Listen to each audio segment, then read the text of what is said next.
આજના ઝડપી અને સ્પર્ધાત્મક યુગમાં યુવાનો, ખાસ કરીને યુવતીઓમાં માનસિક તણાવ, ચિંતા અને હતાશા જેવી સમસ્યાઓ વધી રહી છે। આવા સમયમાં ભારતીય પરંપરાગત પદ્ધતિ મંત્રોચ્ચાર માનસિક સ્વાસ્થ્ય માટે અસરકારક સાબિત થઈ શકે છે।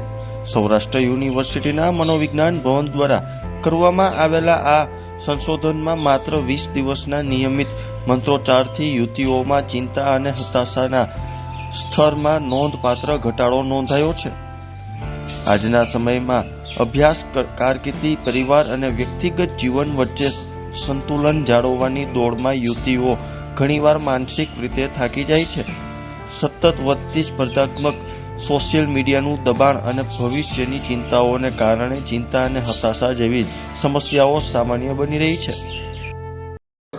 નમસ્કાર, હું ઇન્જુલા રિંકલ સૌરાષ્ટ્ર યુનિવર્સિટીના મહર્ષિ અરવિંદ મનોવિજ્ઞાન ભવનની વિદ્યાર્થીની। હાલમાં મેં પ્રોફેસર એન્ડ ડોક્ટર યોગેશ જોગસન સરના માર્ગદર્શન હેઠળ એક સંશોધન હાથ ધર્યું હતું।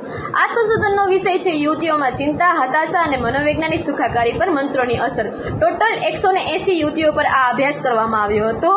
શરૂઆતમાં તેમની પાસે મનોવૈજ્ઞાનિક પરીક્ષણ કરાવવામાં આવ્યું હતું, ત્યારે તેમની ચિંતા અને હતાશાનું પ્રમાણ ખૂબ ઊંચું જોવા મળ્યું હતું। ત્યારબાદ 20 દિવસ દરમિયાન સુધી તેમને સતત મંત્રોપચાર આપવામાં આવ્યું હતું અને ફરીથી તેમનું પરીક્ષણ કરવામાં આવ્યું હતું અને ત્યારે જે તેમના તારણો જોવા મળ્યા છે તે ચોંકાવનારા તારણો છે અથવા આશ્ચર્યજનક તારણો છે, કારણ કે તેમની ચિંતા અને હતાશામાં 50% જેટલો ઘટાડો જોવા મળ્યો હતો અને તે તેમની માનસિક સુખાકારી અથવા માનસિક ખુશી છે તેમાં ધરખમ વધારો જોવા મળ્યો હતો।